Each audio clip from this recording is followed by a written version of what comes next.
He tears her into 3 parts mercilessly and cold-bloodedly. All that the others see is how the standing girl simply flew into pieces, but Kazuro sees the monster and understands everything. The lifeless remains greatly frighten others. Standing in bewilderment, the guys begin to understand that the monster is invisible, and they have no idea how to fight such an enemy. They all stood together at the end of the corridor and wondered what they should do in such a situation. Kajuro tells them that he sees the monster thanks to the red eye skill, and they should run away from here. The beauty understands that the red voice should have gone to her, since she was the first to see it. This makes her very angry. The bespectacled man who was taken away cannot yet think soberly and stands shocked. While the guys stood at a loss as to what to do, Kajuro turned around and ran to lure the monster out and kill it alone. The others notice that the only person who can see the monster begins to run away.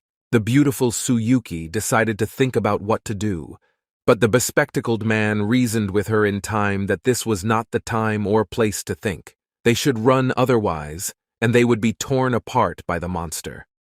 She was very angry at Kajuro for so mercilessly letting the monsters kill and not trying to help. The trio began to run after Kajuro because he alone could see the monster. The girl decided that the girl had a better chance of killing such a creature if she acted together with Kazuro. Seeing the trio running after him, Kazuro didn't like it, because he was hiding his skills, and if they saw them there would be too many questions. Seeing that a monster was chasing them, Kazuro had to choose between the secret and the lives of the guys. The monster moved very quickly along the walls and did not lag behind. The boy with blonde hair ran as fast as he could and hoped to survive. Kazuro looked at the monster who was catching up with them and realized that he had to decide quickly, otherwise he would die. The speed and dexterity of such a creature was great.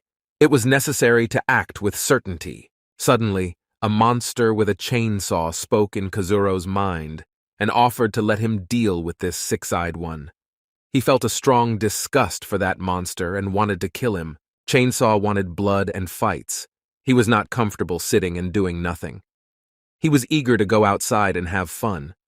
Kazuro had heard that the monster with the chainsaw wanted a fight, but he didn't see the opportunity yet and had no idea how to act. Kazuro doubts that a chainsaw will overcome such a monster, but the idea of how to win comes to mind almost immediately. Feeling that they won't be able to run for long and the monster is still faster, Kazuro decides to attack. Stopping abruptly, he is already preparing to enter the battle using his monsters in a fight with such a dangerous six-eyed thing. His classmates, who were running as fast as they could, saw that Kazuro had stopped. Very tired of such a marathon, they started shouting at him to run. Suki looked at the boy in surprise and said that they had to get to the exit and then the monster wouldn't touch them. Kazuro, having gathered himself, decided not to run, but to take the fight. Everyone was surprised by such courage or naive stupidity to engage in battle with such a monster. They tried to dissuade him. The bespectacled boy and Tsuyuki thought that it was better to get to the exit than to face such a monster that was not visible, understanding. Knowing that they wouldn't be able to run for long, they began to support Kajuro and hoped that he would win. Realizing that they are not as brave as him, they begin to root for him. Having approached, the monster jumps on our hero in an aggressive manner to tear him into small pieces. He stuck out his tongue and waved it in all directions. The examiner watching them had a camera built into his voice. He was not the only one watching the children. The headquarters of the monster absorbers, which organized these kinds of exams, considered candidates to join their ranks. Many participants were killed and severely injured. The board members watching were horrified by the number of deaths and injuries. There have been too few worthy absorbers in recent years. There are fewer and fewer of them. The exams went very poorly. There were too many losses, and there was great resentment. Hopes that there would be no worthy candidates were too high. One of the examiners started smoking a cigarette, trying to calm his nerves after seeing losses among applicants. Turning to a colleague managing Zone A, asking if her candidates had a chance to survive. His candidates failed the exam in Zone B. "There is hope," said Yuri, a member of the board and one of the strongest absorbers. "A guy named Kazuro has a good chance of joining their ranks. but it all depends on whether he will survive the battle. They saw on the monitor screen a guy's fight against a high-ranking monster and hoped that the boy would cope. An aggressive face with an open mouth and protruding tongue ferociously approaches Kazuro. This green creature looked very disgusting and only wanted to kill as many children as possible. Casting the red-eye binding spell, Kazuro prepares for his next actions. Everything happens so quickly that the slightest mistake will cost him his life. But the monster managed to dodge, sensing a threat, and decided to attack from behind. While the boy is trying to understand what is happening, he heads towards him. Kazuro, realizing that he didn't have time, decides to push the limits of his powers by casting another spell. His red eye didn't work on such a fast monster. The monster has almost reached Kazuro, extending his hand with huge and sharp claws. The speed was incredibly fast and the agility was amazing and resembled animal instincts. The guys couldn't look at it, and realizing that this was the end for Kazuro, they closed their eyes, realizing that it was the end for them too. "Look!" a classmate exclaimed. There was fear and hope in his eyes. Cleaning his hands from his face, the blond boy notices what is happening and tells his classmates. The guys see Kazuro summoning a monster whose abilities can be compared to the invisible monster. The bespectacled boy is very surprised and a little jealous that he didn't get such a monster. Tsuyuki clenches her fists as she watches what is happening and is a little nervous. Having used a spell on the busty beauty, which affects the brain and fears, he managed to make the creature freeze at the last second. The melody of the busty monster was played on a zither musical instrument, which, coupled with her abilities, only enhances the effect. The monster, frozen in the attack pose, could not move. Shocked that Kazuro had another monster, they wondered where from. It was written in the school cards that he had the weakest level and could not absorb more than one half-monster. The blond man began to suspect that Kazuro had forged his profile. The bespectacled boy looked, not understanding how this was possible. Had he really been hiding his powers since entering school? Sweat ran down his face. Thoughts of why he was hiding his potential and strength haunted him. Finally, Kazuro gives free rein to the monster with a chainsaw so that he can deal with the six-eyed degenerate and releases him by clicking on the saw symbol on your left hand and summoning a monster. The entity that emerged from Kazuro's mana was huge and resembled a monster with a chainsaw. The massive and terrifying monster was a warrior under Kazuro. Six-eyed, seeing a monster with a chainsaw, was pretty frightened. Realizing that he could not withstand so many strong spirits, he began to try to break free and run away.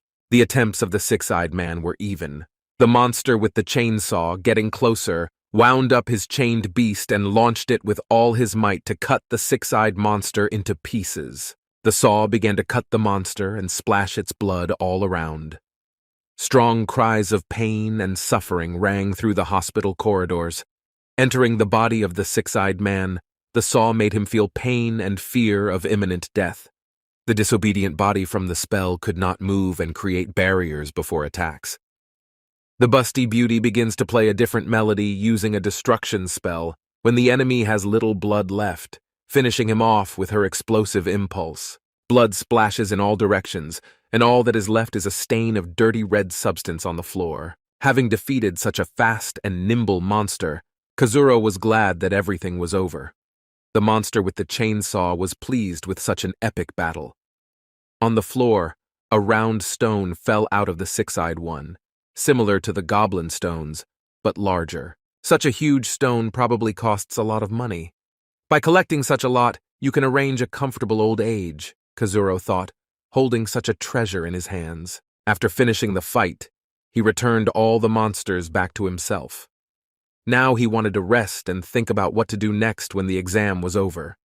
Realizing that his classmates saw that he had several high-ranking monsters who could tell the director and punish the guy. Watching our hero from around the corner, the three guys had a lot of questions and did not understand how such a weakling and incompetence could absorb three monsters at once, and two of them were the highest. The school beauty Tsuyuki imagined a pedestal on which she stood only in second place. It was humiliating for her. She was from a family of high-ranking officials, and such a shame would simply finish her off. She thought about how to prevent Kajuro from absorbing anyone else and try to find monsters herself to defeat him. In her eyes, other plans were being drawn up, more cruel as a last resort. Kajuro looked quite mysterious, since everything they knew about his abilities was not true. Watching what was happening on camera, the heads of the power absorbers looked at Kajuro and were pleasantly surprised. They had not had such a strong absorber for a long time. He still had a lot to learn, but what was visible? This is his talent and power of absorption, the last one they remember with similar abilities. There was one little girl with a rabbit and a blue bow on her golden hair. The small and seemingly innocent girl turned out to be a strong and dangerous monster absorber. Suddenly, a man in black shoes enters the applicant observation room. Everyone greeted him politely and waited for what he would say. They understood that everything depended on the decision of this person.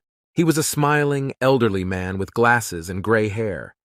He was interested in how you are progressing the exam and whether there are any candidates. He was dressed quite simply and did not stand out with expensive outfits befitting his official. The manager of Zone A replied that she had found a suitable candidate and he had incredible abilities, to which the director replied that she would supervise his training and provide him with everything necessary. She stood quietly with her coat draped over her shoulders and listened to the order. Meanwhile, Kajuro stood on the roof of the hospital and looked at how beautiful it was around. A plan was emerging in his head to climb to the top of the absorber's career ladder. There are still too many monsters in the world that haunt people. Fighting them is a priority goal, and at the same time will help rise to the top. Monsters have captured quite a few cities and continue to rampage, killing and destroying everything around them. Knowing that he could absorb an innumerable number of monsters and use their power, he began to imagine what powers could be useful in his difficult path of becoming the ruler of the absorbed monsters. The types and powers of monsters are varied, and in order to understand which ones are suitable for him, he must absorb as many as possible. And then the army of monsters with their abilities and the power of Kazuro will be invincible. Then he will be able to become an invincible fighter of humanity who will stop extinction. The examiner looked at the time, which was only seconds away. He already wanted to give a command to the exam participants to stop searching for monsters. Hearing over the speakers that the exam time has come to an end, the examiner asks the participants to gather before leaving the hospital and announce the results. The exam was passed for all survivors, but based on the points scored in battles, we will determine the winner in an additional condition. The tall blonde man scored points for only one absorbed monster and did not participate in battles and takes last place. He spat on that stone from the examiner. He was glad that he survived. The bespectacled boy was in one battle and absorbed one monster. He comes out in third place. He was not happy, because he could have done more, but there were 3 of them and they had to share. Our beauty, Tsuyuki, also absorbed one monster, but killed 2 and takes second place on the podium. She was happy in her heart, but she didn't yet think about who would take first place. The examiner, focusing on Kajuro, began with great pleasure to list the guy's merits during the exam in the hospital. The one who killed 6 regular rank monsters, 1 high rank monster, and also absorbed 2 high rank monsters and 1 medium rank monster, was recognized as the best student who passed this exam. Since the additional condition was met, the examiner gave Kajuro his well-deserved reward, a high-rank monster stone. The examiner asks the children to stand in a circle and send them back to school. I use my abilities, the examiner flashes with a fiery aura, summoning a teleportation circle. Children stand in a circle and prepare to meet their classmates and teachers to talk about what happened. We are transported to the school from where Kajuro was successfully transported to the exam. The sunny day outside lifted my spirits. In a normal world, the exam lasted only 40 minutes, while on the exam day, the teacher nervously prayed that her students would be alive and well. Finally, the children began to teleport back to the classroom. The teacher was obviously happy, not realizing what was happening to the children. Her face was covered with horror from what she saw.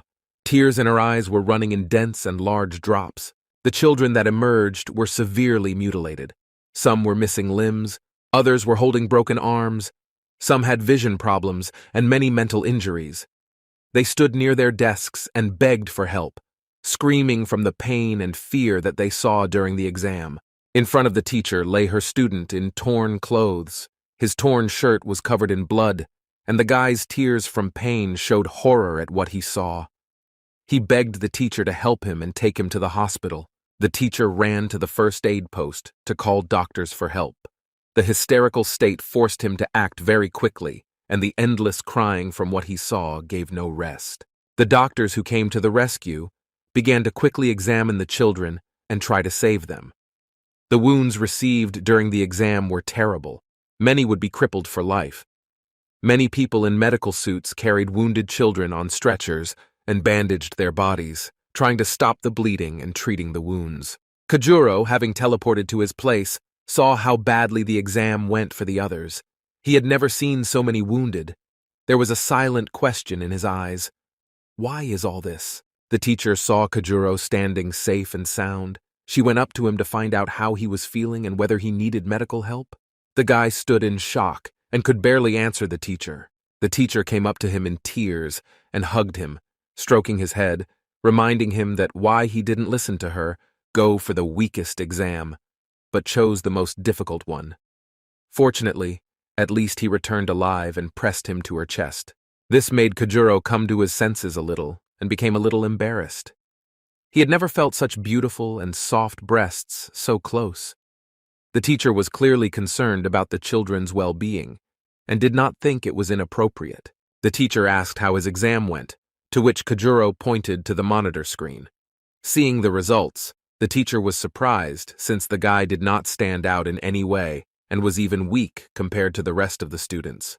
With a big smile on her face, the teacher began praising the boy for his great achievement. Kazuro was very surprised by her actions.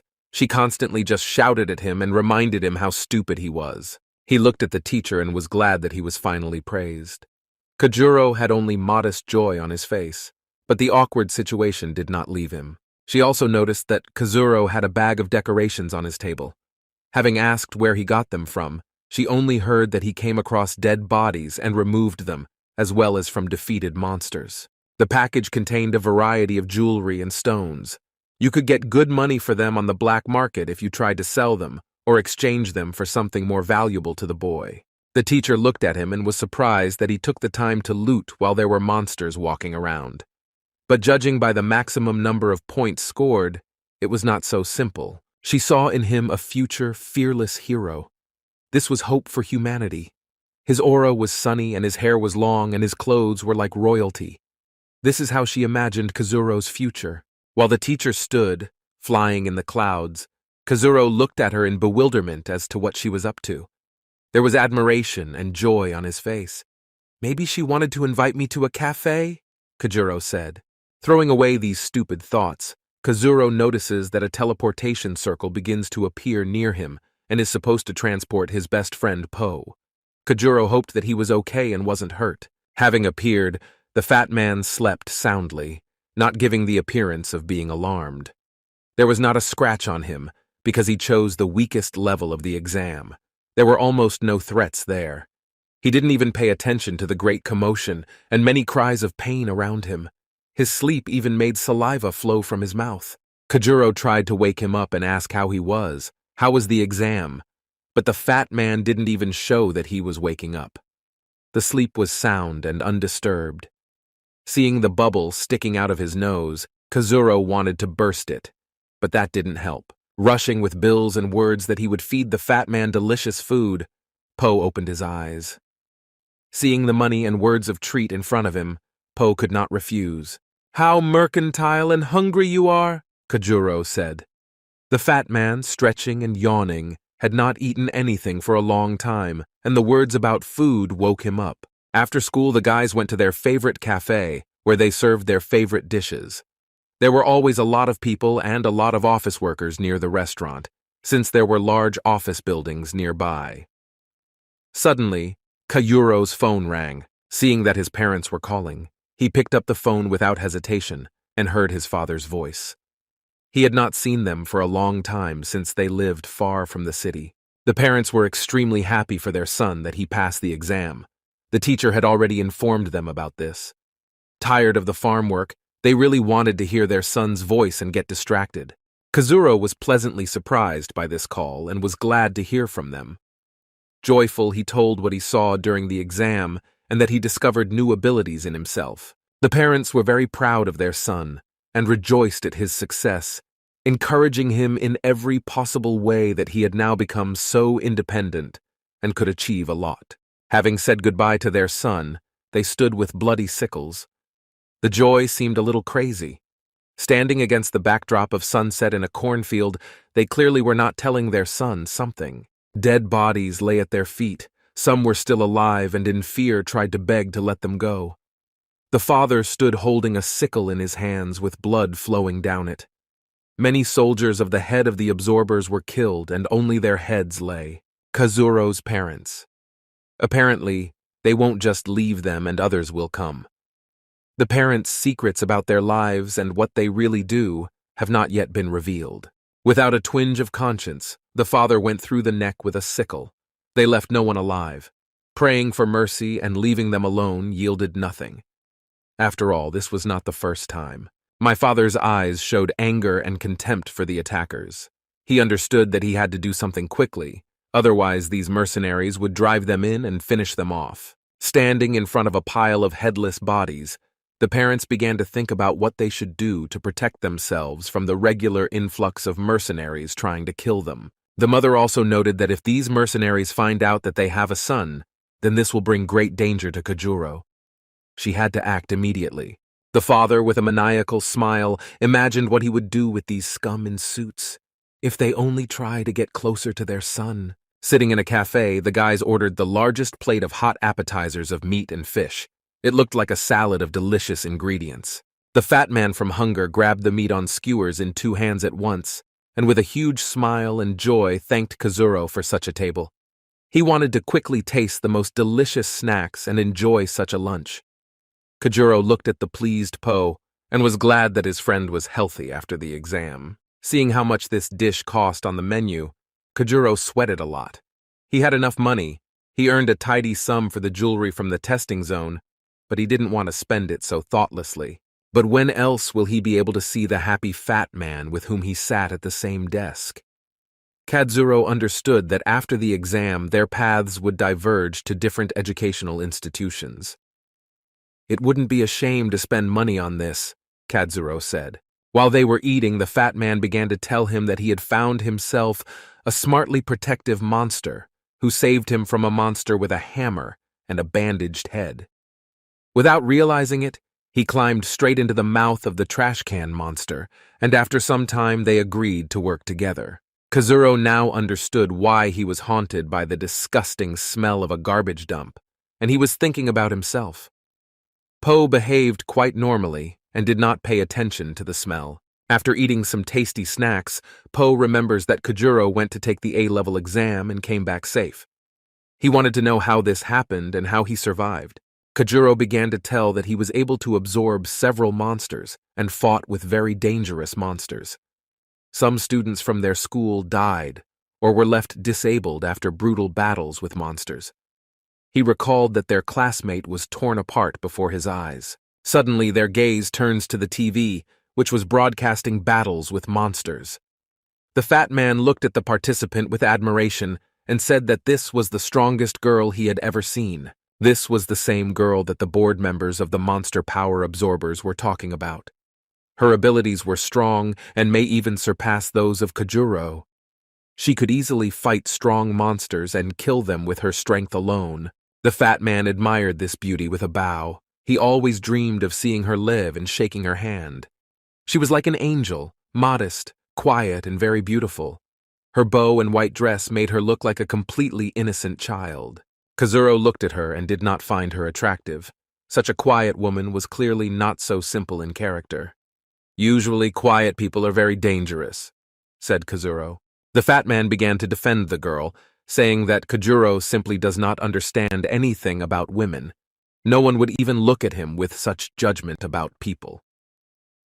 Kazuro, after such words from his best friend, was a little offended, but understood that Po was right about something. Smiling, Kazuro said that the fat man was not much more handsome than him and also did not feel female affection, to which the fat man sweated quite a bit and fell silent with a downcast face, realizing that Kazuro was right. Kazuro loved to play tricks on the fat man, since he was naive and gullible, and he added that when he gets to university, he will definitely find a girl he can only dream of. Of course, Kazuro lied a little, trying to calm his comrade down by saying nice things. Having eaten his fill of food and having a pleasant evening in the company of a classmate, Kazuro called a taxi and said goodbye to the fat man. While he was waiting for the car, there were thoughts in his head about what that same girl should be like. After waiting for the car, Kazuro walked over and opened the door and sat inside.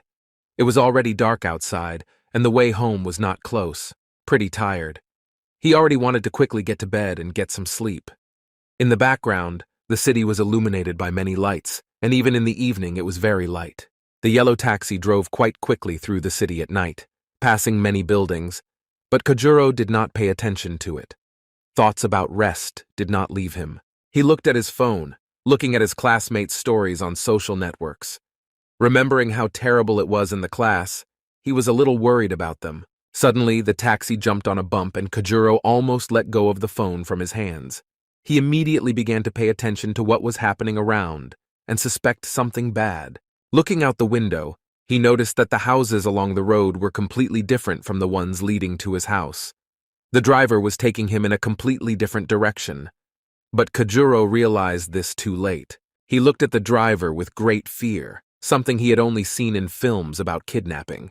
The driver did not pay attention to the guy's words and only accelerated the car to get to the desired point faster. Suddenly, the car began to drift at high speed and turned around and stopped near an abandoned construction site.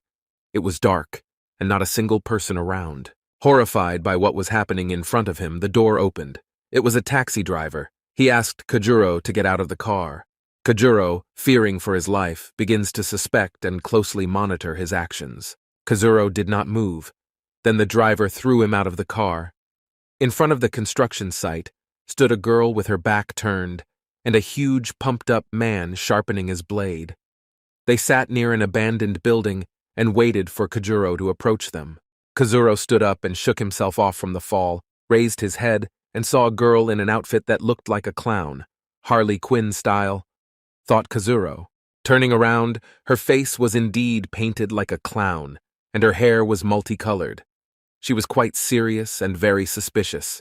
Kazuro looked at her and said that he had never seen such a creepy clown. Usually they should make you smile, but here it's just a shame for inept makeup. The boy tried in every possible way to laugh it off and cause a storm of indignation among the kidnappers. Hearing a caustic joke from a guy, she got pretty angry and decided to start right away with why he was brought here. Her angry gaze and dissatisfied face only showed that she could be hurt by words. Kazuro, hearing her voice, added that she also needed to work on her voice. Otherwise, he is somehow brutal, even slightly masculine. Realizing that he might be going a little overboard, Kazuro tensed slightly and hoped that he could create a distraction, being at a loss at such impudence on the part of the boy. She began to approach him with a very aggressive step. Kazuro was slightly tensed by this, but he could not do anything.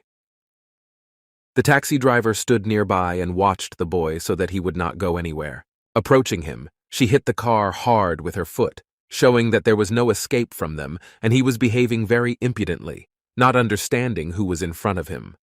Kazuro began to understand that he would now be interrogated and tried to act calmly. Her gaze was aggressive, her grin showed anger and a desire to teach the guy a lesson.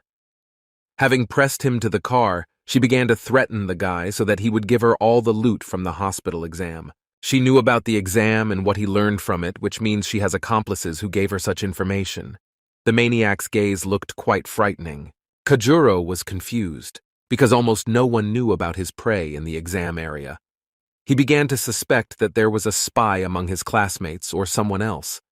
But trying to behave naturally in such a situation, he decides to tell the truth. Having told her that he had already sold everything and had no jewelry, he hoped to simply pay off with money and leave alive. Kazuro tried to act calmly and, looking at the car behind, wanted to wait for the moment to escape. The clown was terribly upset and started shouting at him that he was a fool and didn't know how to use the monster stones. He just took them and sold them. Kazuro, rubbing the back of his head with his hand, begins to act stupid and say that he does not understand what she is talking about. People like her can kill him without any hesitation, and the creeping doubts that the guy lied to her and did not sell the jewelry began to creep into her head. Kajuro looked at her tensely. Kazuro began to convince him that he had sold everything and did not have any precious stones. He can pay them for a taxi to take him home.